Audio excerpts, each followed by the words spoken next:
Hola, ¿cómo están? Bienvenidos. Gracias por estar con nosotros y haber dicho sí a este nuevo espacio que es solo para aquellas almas de la tribu de almas conscientes que están dispuestas, listas y ya con el corazón y la mente abiertas a recibir más conexión y más, una mirada más amorosa, más disposición a tener una mirada más amorosa hacia su historia, hacia aquello que les pudo haber sucedido y que les generó mucho ruido, pero hoy dicen, no, eso no puede ser la vida, que era la frase, una de las frases en las que yo sostuve mi niñez, era porque yo lo escuchaba, no puede ser esto la vida. Así que gracias porque cada viernes les vamos a estar dando algunos temas y herramientas que a mí en lo personal me han servido durante mi proceso y cómo me he enfrentado también a otros miembros de mi familia reprochándome que por qué yo hablo de eso. Y eso sucede cuando la vergüenza nos gana, pero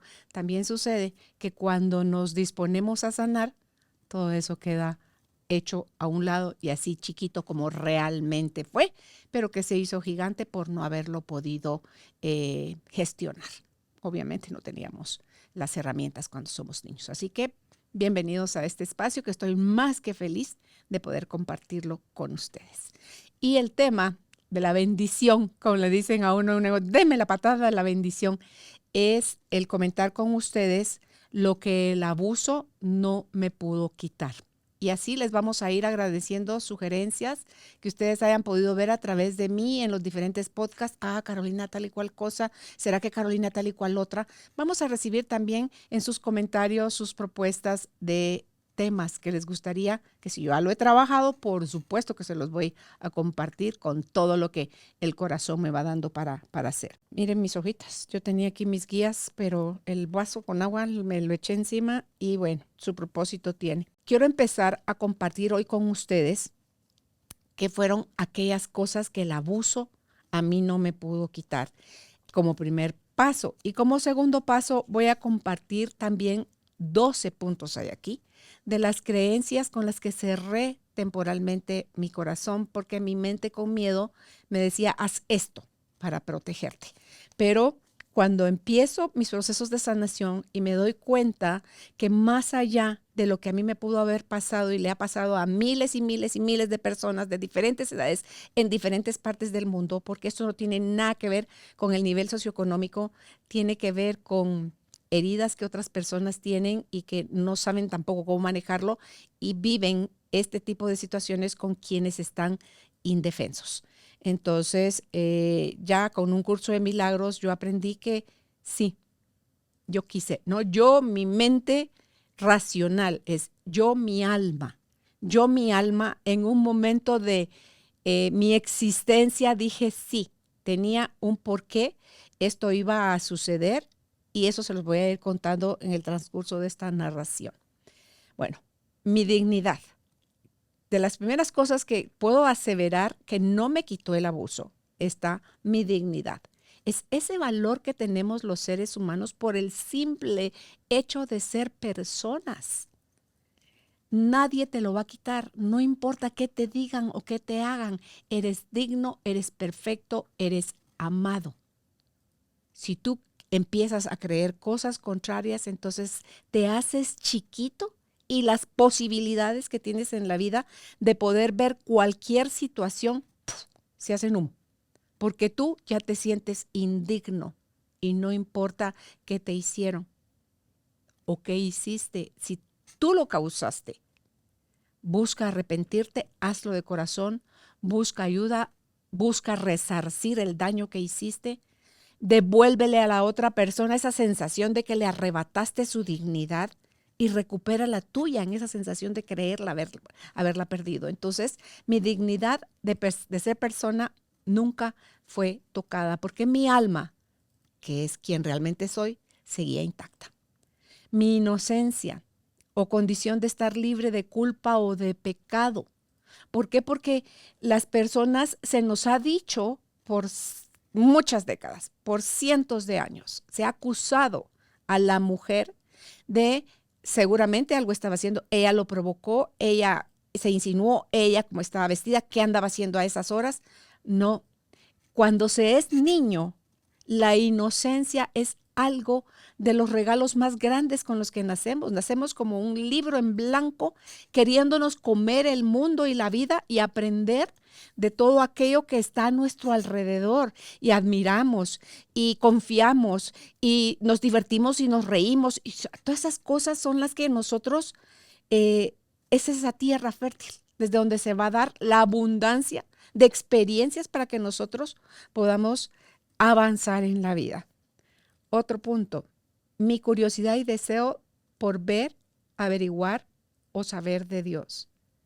Ese deseo, que lo tengo tan presente cuando yo era chiquita, como yo me cuestionaba toda, como a los 2 años de edad, el sacerdote le dice a mi mamá cuando yo tengo 2 años de edad, doña Minerva, por favor, no traiga a la niña a misa, o se sienta atrás o no la trae, porque no me deja dar la misa en paz. Donde la gente pone sus rodillas, yo ponía mis piecitos y paso que daba el señor sacerdote, paso que yo seguía con la mirada. ¿Qué le transmitía mi carita de 2 años? Yo no sé, pero él resulta que no podía dar la misa en paz. Yo no sé qué otras cosas le habrán movido al señor cura, que él me responsabilizaba a mí. Pero con esa curiosidad, con ese anhelo, con eso, yo siempre estuve queriendo saber de él y eso me llevó a ser autodidacta. Desde muy joven a mí me impulsó la frase que te dije en la presentación, esto no puede ser la vida, debe de haber algo más. Y esa curiosidad que se fue hacia afuera, me pude dar cuenta que era dentro de mí, donde iba a encontrar todas las respuestas. Las preguntas y las respuestas están dentro de ti, están dentro de mí. En mí voy a encontrar las que están relacionadas con mi historia y así tú puedes encontrar las tuyas. Otra cosa es mi deseo de servir. A través de compartir con otros lo aprendido, qué es lo que estoy haciendo. Este es el primer paso que doy de poder demostrar y compartir a ti que el trabajo que yo tanto amo hacer acá en Carolina, la mujer de hoy, ese es mi regalo al mundo. Entonces, si para esto nací, si no fue casualidad ni accidente que yo nací en una familia que tenía medios de comunicación, era porque hacia ahí iba dirigido mi camino y lo pude descubrir muchísimos años después, aunque mi papá se encargó de decirme a mí desde niña, mi hija número 5, la locutora Carolina. Y yo le decía, papi, yo no soy locutora y nunca voy a ser, y solo me daba una palmadita en el hombro y me decía, hija, tú eres locutora, pero la única que no lo sabe eres tú. Y aquí me tienes hoy, compartiendo contigo todo esto que a mí el abuso no me pudo quitar. Mi capacidad de decidir con libertad lo que deseo o no. Tuve que pasar por procesos de sanación, ¿sí? De terapia, de autoobservación, de conectarme. Bueno, te lo voy a ir contando conforme vaya desarrollando cada uno de los temas, cómo yo pude ver que no importaba el miedo que hubiera tenido, lo impactada que pude haber estado, cómo me sentí de perdida, o era que hoy yo sé fehacientemente que cada momento, cada oportunidad, cada situación, nosotros somos los dueños de cómo vamos a reaccionar ante ellas y que no importa las veces que nos hayamos caído, que fracasemos, que perdamos, es que no nos quedemos botados, sino que podamos levantarnos y seguir adelante a través de volver a decidir, porque nadie nos puede quitar eso. Víctor Frankl lo decía, nos pueden quitar todo, menos la voluntad de cómo nosotros vamos a elegir reaccionar ante lo que sea que nos esté pasando, o en este caso, nos había pasado. También conservé mi capacidad de nutrirme, de aprender a nutrirme emocionalmente a mí misma y a llenar mis vacíos. Desde el miedo que genera el abuso, yo me sentía como que, eso me recuerda a mi pesadilla que yo tenía cuando era niña, que yo soñaba que habían terroncitos de azúcar, todavía existen, y habían muchos y habían como dulceras llenas de eso. Yo agarraba con mis manos llenas eso, pero en el momento que me los iba a meter como con ansiedad y desesperación a la boca, se hacían humo. Entonces, yo me despertaba bañada en sudor, con el corazón acelerado, porque la mente no sabe distinguir si es un sueño o si lo estabas viviendo. Para mi cuerpo era realidad que yo no podía tener eso. Y a eso le sigo encontrando cosas, pues hasta las voy a ir contando en otros temas. Entonces, mi capacidad de dejar de buscar afuera y mirar adentro. Ese es de los pasos más grandes que tuve que elegir dar, porque mientras yo quisiera encontrar afuera una solución, afuera también, lo primero que me iba a encontrar era aquellos que yo mencionaba que eran culpables. Entonces, no, era, sí, esto me pasó. Aceptar, que es la frase que nos acompaña durante toda la sexta temporada. Si yo no aceptaba como un hecho real de lo que eso a mí ha pasado a mí, no si era bueno o malo, o porque a mí, no podía yo empezar a dar el giro que requiere ir hacia adentro de cada uno y podernos hacer conscientes del dolor, del vacío, de la desconexión, del todo lo que la mente generó para sí misma para poderse proteger. Porque es muy fuerte el dolor, es muy grande el miedo o el susto o el trauma o todo lo que se genera por nosotros no tener idea que si íbamos a vivir una situación, íbamos también a ser dotados de las herramientas internas para poder salir adelante, pero para eso primero había que dejar de ver eso como una tragedia y empezarlo a ver como una oportunidad. Mi capacidad de esos vacíos es lo que me tiene en perenne, o sea, el poder ahora valorar mis vacíos me tiene en perenne oportunidad de crecimiento y desarrollo personal y espiritual, y me quiero morir así, con la sensación de que cada día es una oportunidad, es un regalo, es un obsequio de que la vida me da a través de las relaciones con otras personas y las circunstancias, esos espejos, esas oportunidades de poder que todavía necesita pulirse dentro de mí para poder seguir viajando a través de mi vida. Yo quiero vivir 104 años con el equipaje cada vez más liviano, con una mente más pacífica y con una actitud mucho más amorosa. Y mi capacidad de pasar tiempo conmigo reconfortándome. Son todos esos tiempos que yo me dedico a mí, a leer un libro, a tumbarme bajo el sol, me encanta tomar el sol, a estar en silencio, ese retiro que voy a hacer ahora a fin de año dedicados a mí, a introspección y autoobservación. Todo eso viene de decir sí lo valgo, sí lo merezco, sí lo necesito y sí lo voy a hacer.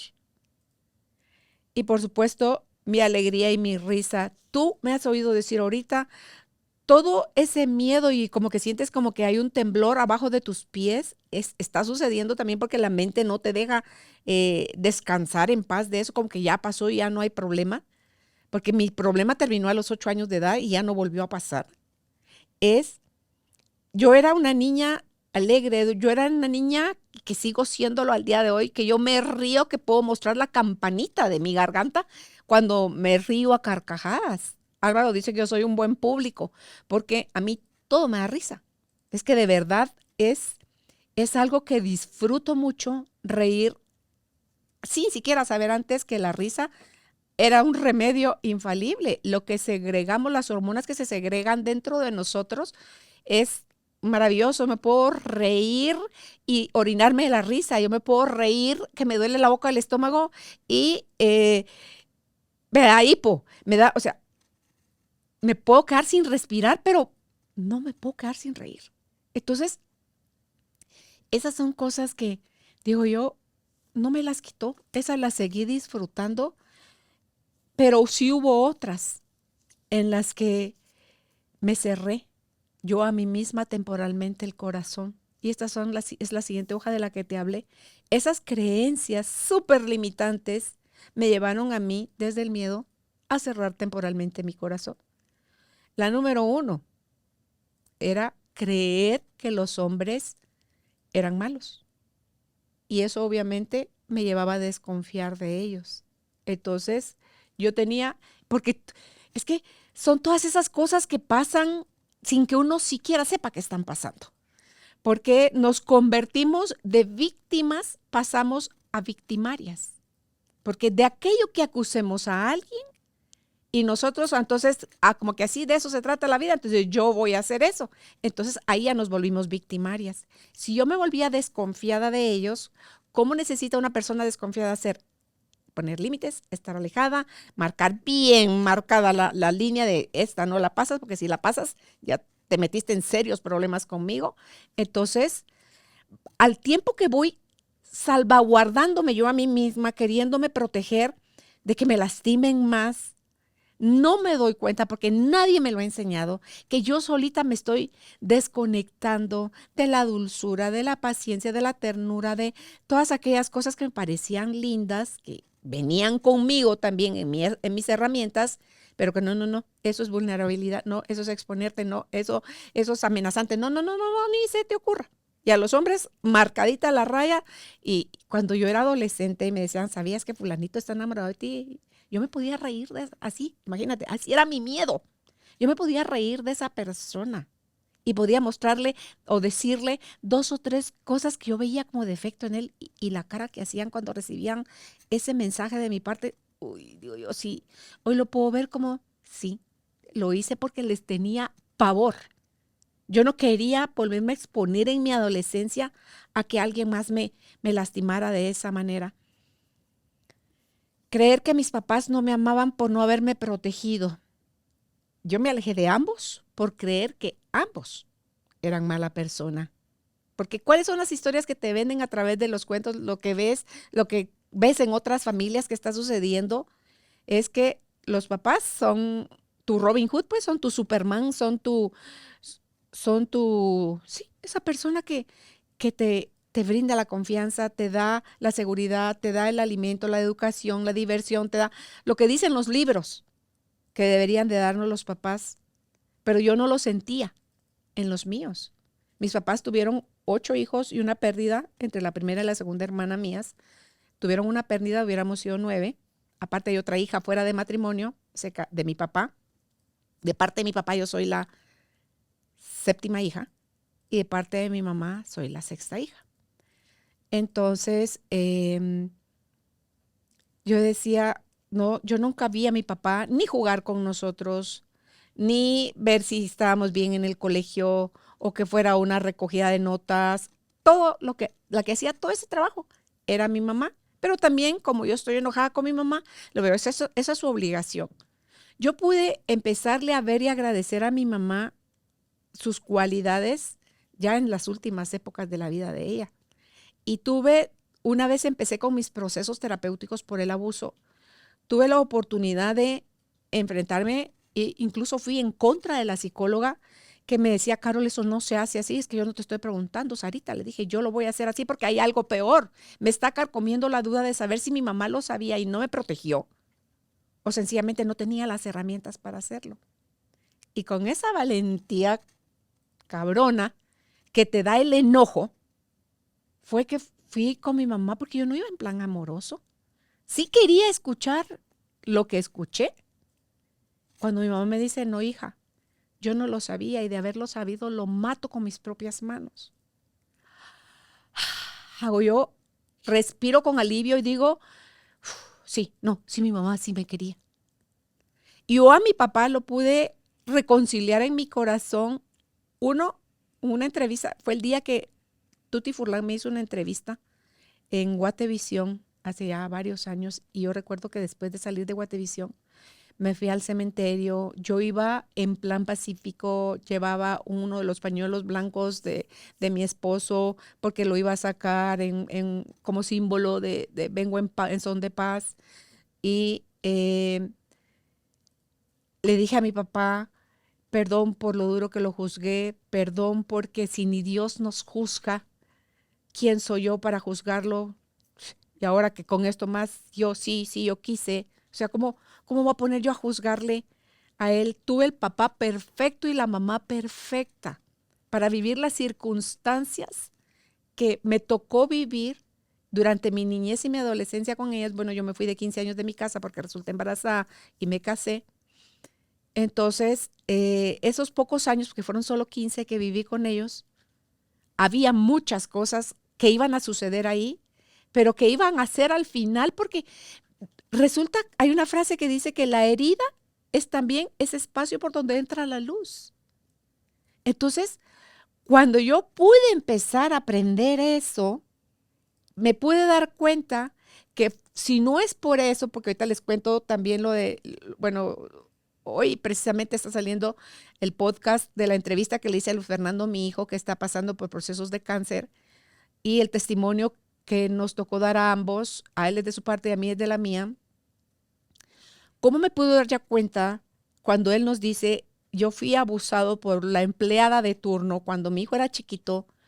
Y yo dije, Dios mío, no puede ser, con todo lo que yo había aprendido y comprendido, bueno, sí, el alma de él también quiso vivir esa experiencia, porque tenemos que haber personas en los árboles familiares que nos prestamos a nivel de alma a decir, aquí termina, o sea, empezó con alguien más de mis ancestros, pero aquí conmigo termina. Entonces, para eso requiere hacernos cargo de las heridas que a nosotros nos produjo ese evento y dejar de juzgar a nuestros papás.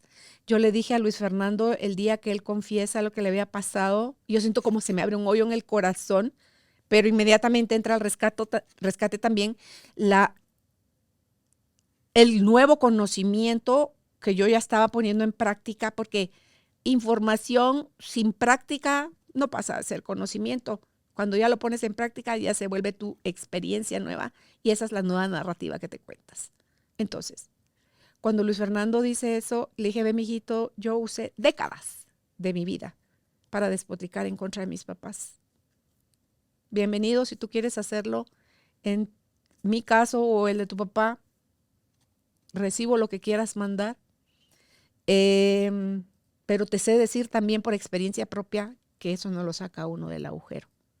A mí sostener eso como verdad me llevó a tener un hijo que necesitó también, igual que yo, vivir la experiencia del abuso en la casa. Porque, ¿saben? El abuso es algo que sucede, no sucede a 200 kilómetros de la casa, sucede con gente conocida. Abuelos, papás, hermanos, tíos, compadres, el sacerdote, el pastor, el profesor. Ustedes digan quién. No hay, ay, no, los que se dedican a esa tarea, esos son incapaces. No. El que tiene problema va a ver por dónde lastima, porque dice que una persona que está sana nunca va a lastimar a nadie más. Entonces, esa guerra que yo empecé con tanta certeza de sentirme, porque me empoderaba a mí ese error y cerraba mi corazón hacia mis papás. Hoy, eso lo voy a narrar también en otro momento con el tema de papá, cuando yo me di cuenta cuánto yo necesitaba amar a mi papá. Ese es otro tema, así que también te invito a que no te pierdas ese capítulo. Víctima, yo todo el tiempo dije que me iba a mandar a hacer mi estatuilla como ganadora de un Oscar porque drama queen, Dios santísimo. Yo juraba que nadie sufría lo que yo sufría. Hoy te puedo decir, son pocas cosas pasándonos a muchísimas personas. Me victimicé, por lo tanto, no era yo quien tenía que cambiar, eran los otros. Yo, Susanita, la huerfanita, era la pobrecita. Y entonces, en lugar de tomar esos aprendizajes o esos eventos como aprendizaje, los tomaba como justificación para el por qué yo soy como soy.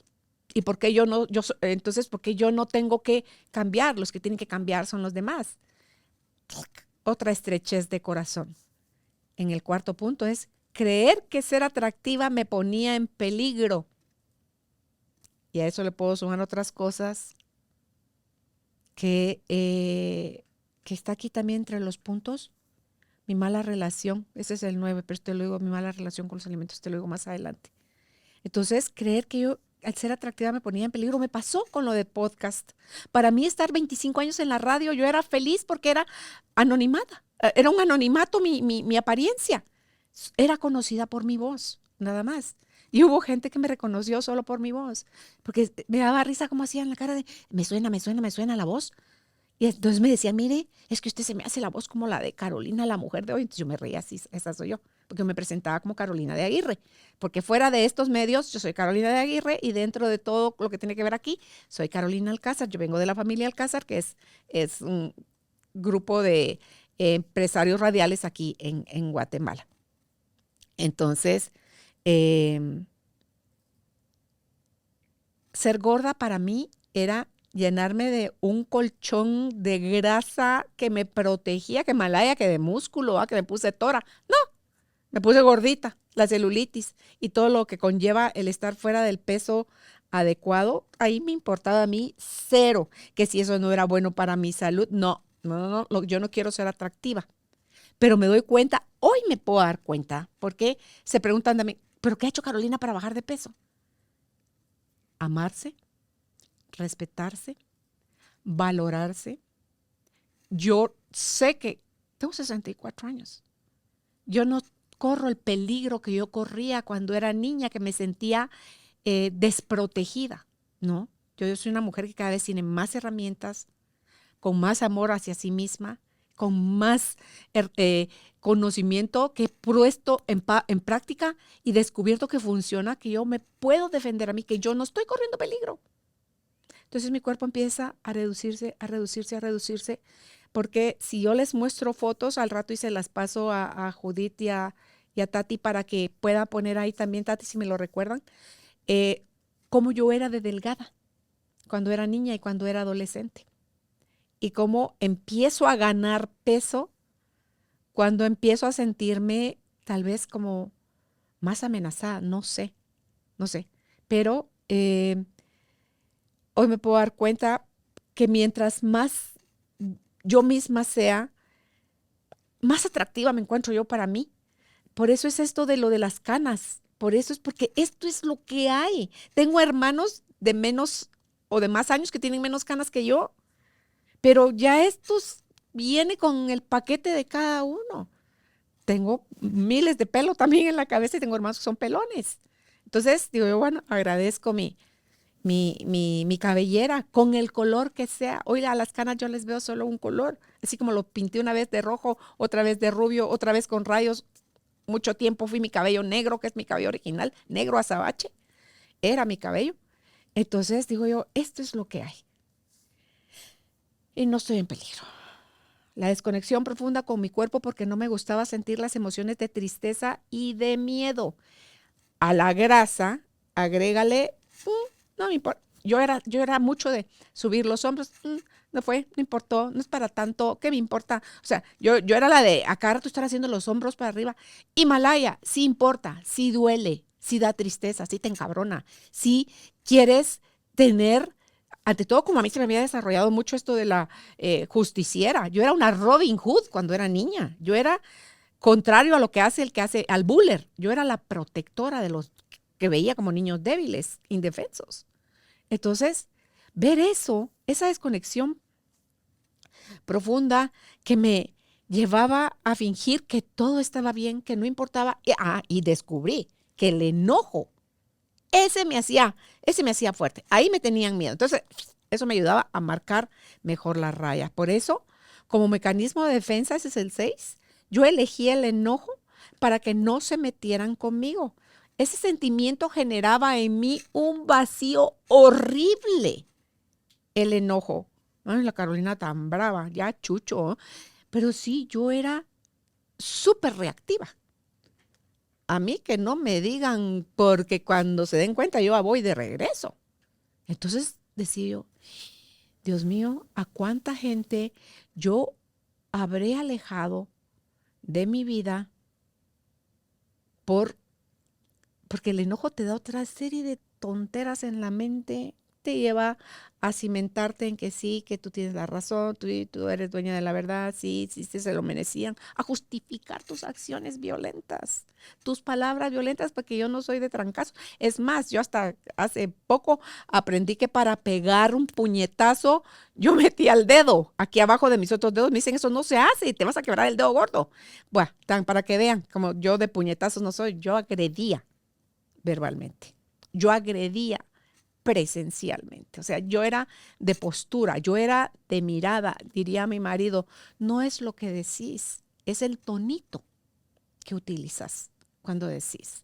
Entonces, si yo me consideraba débil en la fuerza física, uy, Dios mío, ni te puedo decir la fuerza dolorosa que yo tenía y los argumentos con los que yo le entraba a la gente para decir cuánto y por qué era que yo tenía la razón. Se seguía estrechando mi corazón. El 7. Sustenté mi vida en la testarudez de los pensamientos rígidos. Para mí, términos medios y grises no existían. Era blanco o era negro. Era sí o era no. Para mí, los tal vez, los a veces, los no sé, los me parecían horribles. Esa mente rígida era si tú y yo habíamos planeado una actividad, ir a comer, ir al cine, hablar, lo que sea. Y me cambiaban los planes de último momento. Hulk se quedaba poquito. Yo pelaba cables horrible.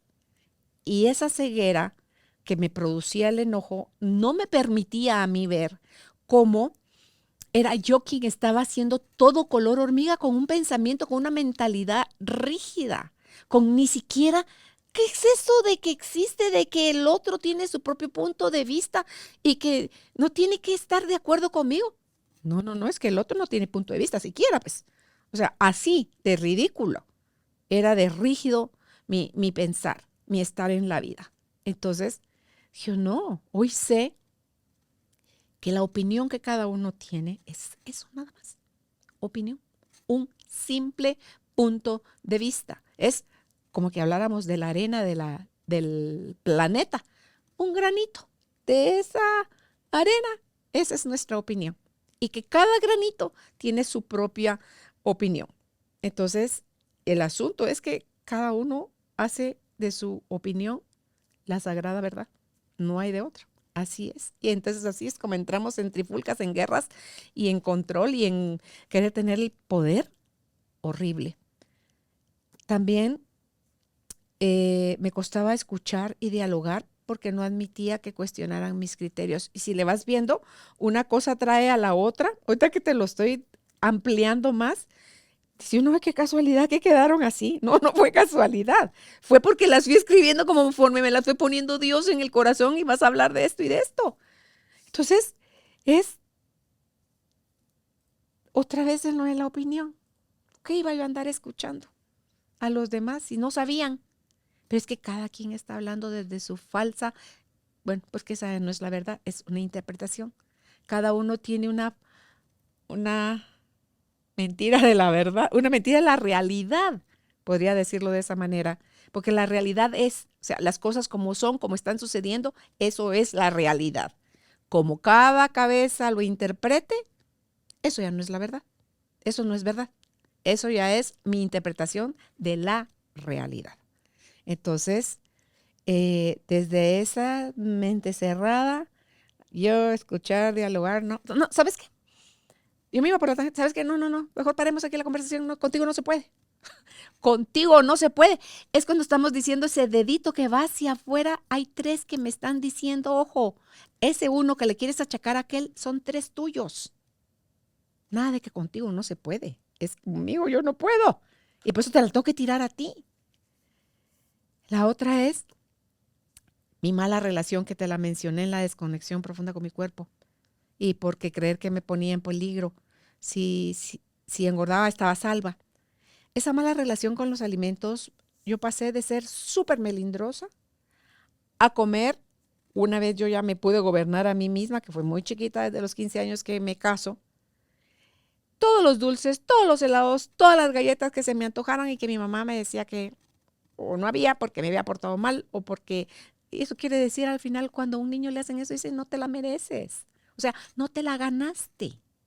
Entonces, ay, usted ya no está en mi vida. Entonces, yo en mis 49 años que tengo de casada, nunca he comprado lengua, panza, hígado, riñones, mollejas, sesos, rabo. Y ustedes digan todas las cosas que yo tuve la oportunidad de comer cuando era niña. Hoy entiendo que las comía porque las vísceras era en esa época de las cosas más baratas.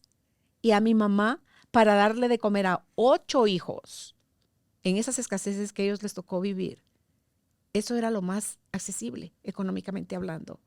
Y las verduras y las frutas. Pero digo yo, hoy puedo ver todo lo que mi mamá hizo por mantenernos a nosotros sin hambre, sanos, de hueso colorado. Mi hermana mayor se vive cayendo y creen ustedes que se le medio fisura un hueso. No, todos los Alcázar Solís somos de hueso de verdad colorado. Mi mamá de 85 años se murió, se pegaba unos platanazos. ¿Creen ustedes que mi mamá se fracturaba? No, ni un hueso. Entonces digo, bueno, toda esa alimentación que mi mamá nos dio hizo que fuéramos personas altamente sanas, pero que yo dije, era mi venganza. Yo no voy a comer todas esas porquerías que mi mamá me hacía comer a mí.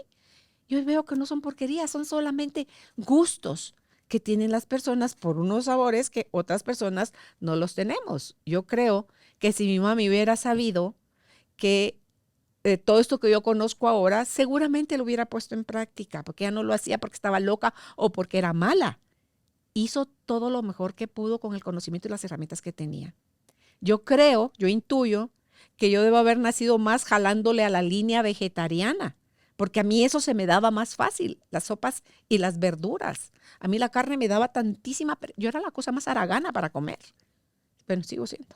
Estoy aprendiendo ahorita a comer y a masticar y masticar y masticar, porque estoy también educándome en todo lo que tiene que ver con la salud de mi cuerpo, así como es la parte física, también la parte emocional, la parte espiritual.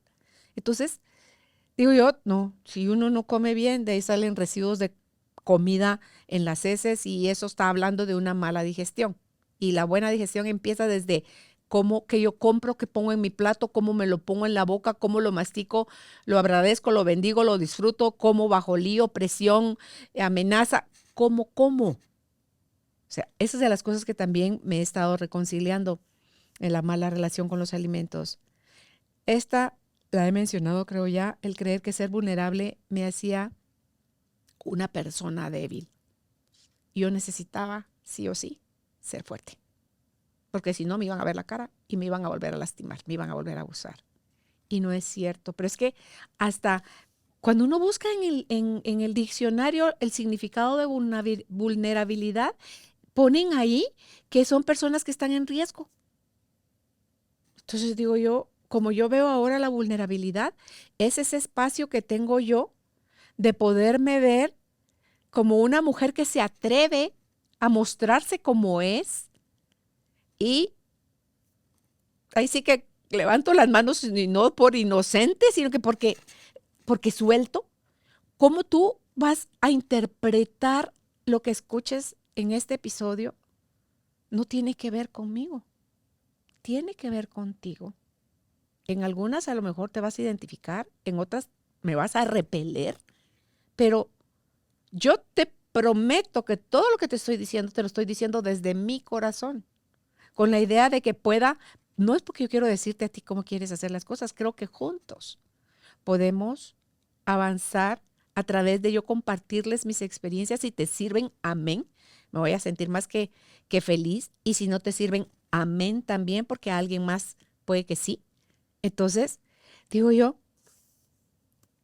mostrarme como yo soy es el mejor regalo que yo le puedo hacer a quienes me rodean, a la vida. Porque yo no vine a ser ni más ni menos que nadie más, vine a ser lo más maravilloso que yo pudiera descubrir de mí y luego decir, ah, Chihuahua, esto también lo tengo, esto también es mío.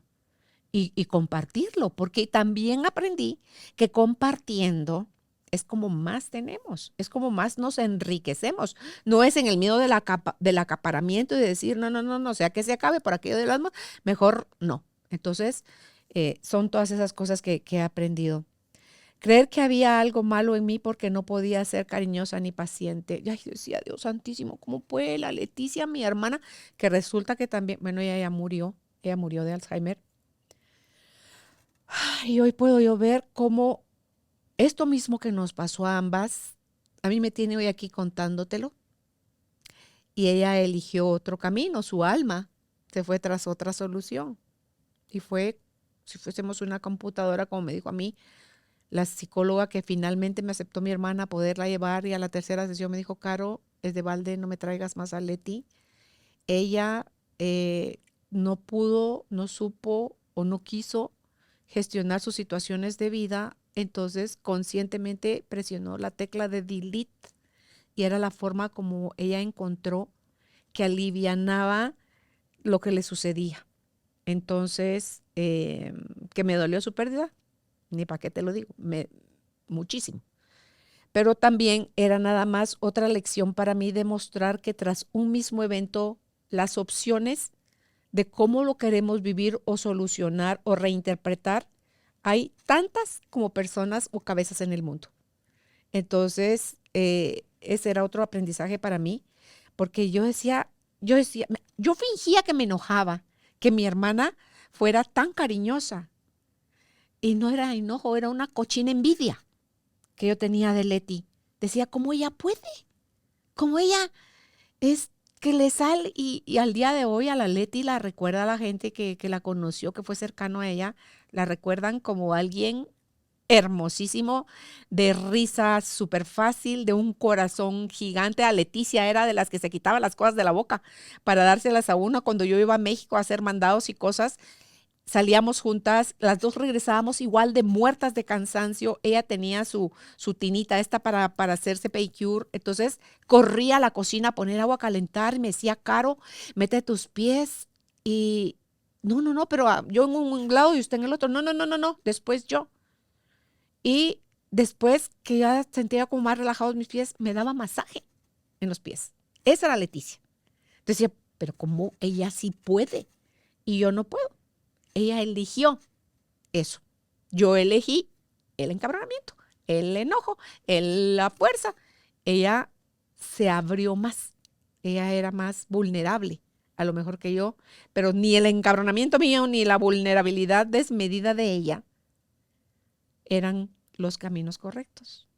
Ella muere de Alzheimer y yo estoy hoy aquí frente a ti en esta cámara contándote que es posible sanar, pero requiere de tu voluntad y requiere de que quieras ver lo que te pasó de una manera distinta. Creer que mis depredadores merecían infierno, el infierno y castigo.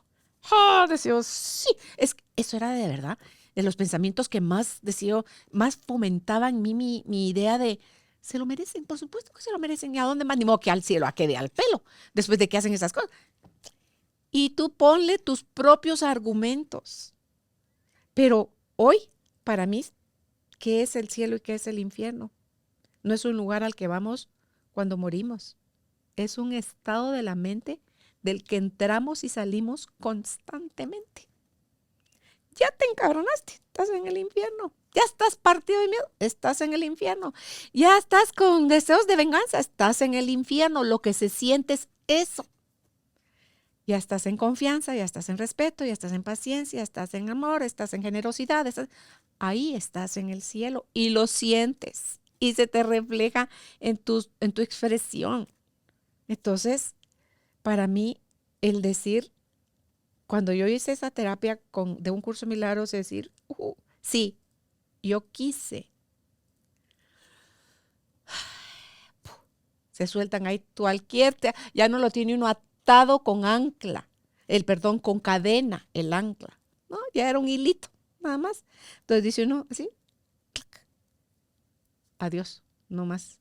No más anclas, no más falsos puertos que me dicen, sí, yo aquí estoy segura, sí, no te dejes, sí, va, te está viendo la cara de babosa, sí. O sea, esos ruidos en mi mente han bajado enormemente y hay frases, esta frase la acabo de incorporar en mi vida, que esa la tomé de Natalie Marcus, esta doctora nutricionista mexicana. Ella es especialista en medicina funcional y en otro tipo de medicinas y la amo con amor jarocho.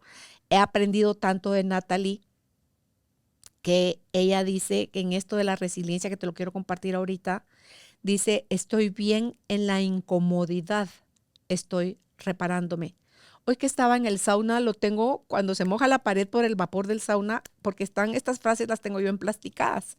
Entonces se pega ahí y de manera que lo que sea que yo esté haciendo, que eso también te lo quiero compartir porque son herramientas que dice Natalie, esos son regalos de ella, donde dice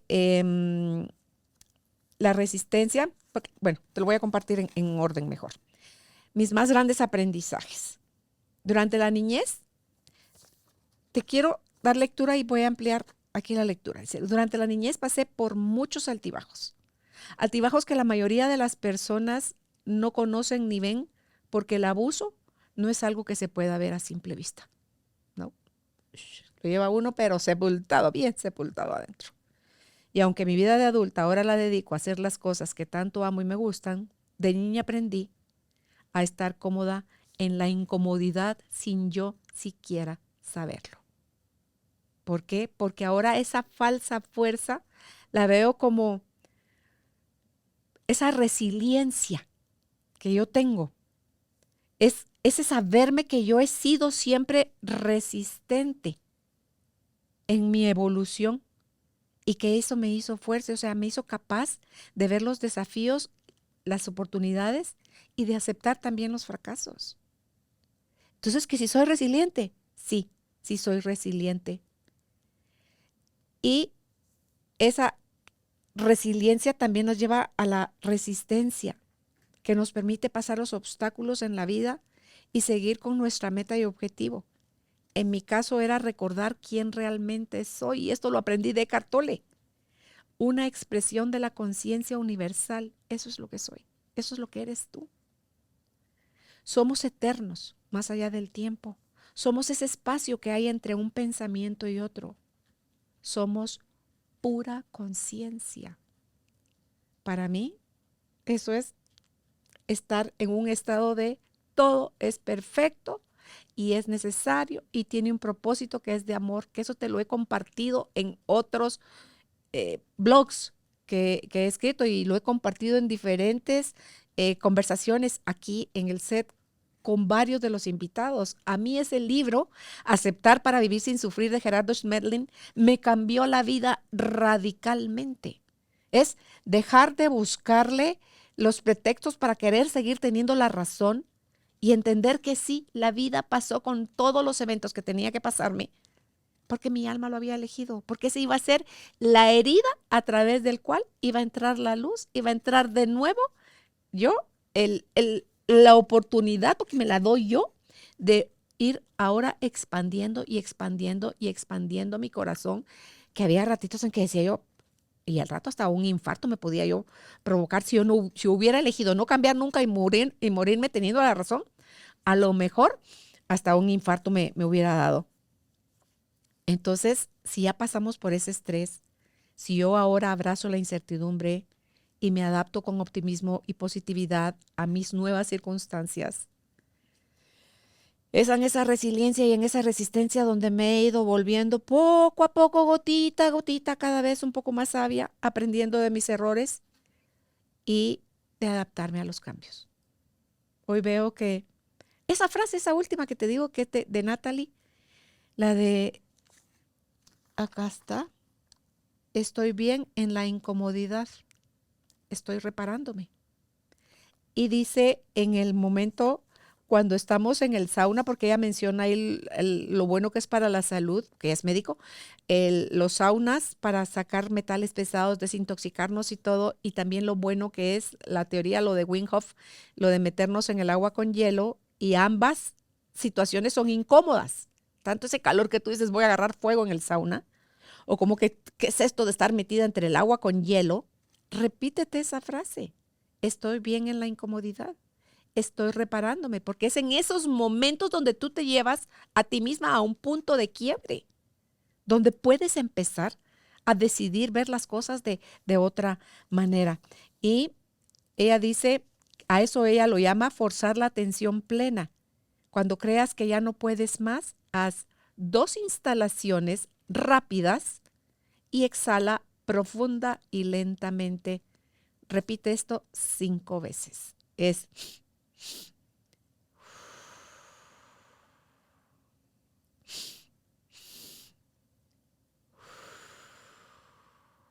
y da toda la explicación como médico, qué es lo que le pasa a tu cuerpo, cómo te llegas a calmar, a reubicar tú a ti mismo en el presente, donde todo está bien, que tú estás aprendiéndote a ser más consciente de ti mismo, de ti misma.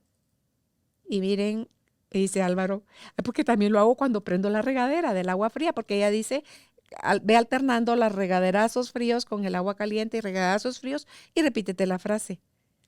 O si no, dice, después de que salgas de usar una, que esto lo practican en Savasana, algo así como se llama, creo que se llama. Ya me esos nombres en sánscrito no se me quedan. Cuando haces yoga y que te dejan al final recostado 2, 3 minutos en el suelo con los brazos aquí a los lados, las piernas un poquito separadas y solo sintiendo el bienestar en tu cuerpo después de haber hecho tu rutina, dice ella, eso es para que tú también te hagas consciente nada más de cómo entra y sale el aire por tu nariz. Eso es volverte a llevar tú mismo al presente. Y así es como tú automáticamente recobras tu dicha y tu felicidad. Y otro punto que decía Natalie es la resistencia, la resiliencia y la persistencia. Ese es el tercer punto. No dejar ir nuestra meta. Eso que anhelas, síguelo, persíguelo hasta conseguirlo. Agárrate de algo y di, aquí estoy. Porque es la única forma en que tú vas a poder seguir viviendo tu vida de una manera más amorosa y más consciente y viendo lo que te pasó. En el caso de los que hemos vivido el abuso, es que no lo minimizo diciéndote que somos miles y miles de personas a las que nos pasa, no lo minimizo, pero sí te puedo decir que esto se puede volver a interpretar de otra manera, porque también te dejó abusos. Cuando Luis Fernando nos dice a nosotros lo de su abuso, casi que en el instante yo dije, ok, por años yo decidí, por miedosa y enojada, juzgar a mis papás, sin saber siquiera que al ponerlos yo a ellos en el banquillo de los acusados, estaba nada más construyendo al mismo tiempo el banquito en el que yo iba a hacer su vida y se iba a ser de la misma forma señalada. Así que se lo hice saber a mi hijo, le dije, si te sirve la información, amén, si no te sirve, amén, porque ni sé quién, o sea, no soy quién para saber cuáles son tus aprendizajes, pero sí quiero aprovechar tus procesos para seguir sanando yo. Así que todo lo que tú hagas por sanarte me sana a mí y todo, te prometo, lo que yo hago te ayuda a ti para sanar también. Esto era lo que quería compartir contigo. Te invito a que el próximo viernes estés pendiente de otro de estos episodios. Te espero ahí con contenido exclusivo. Bendigo tu vida, tu ser y tu quehacer. Un abrazo a la distancia, tribu de almas conscientes. Que estén bien.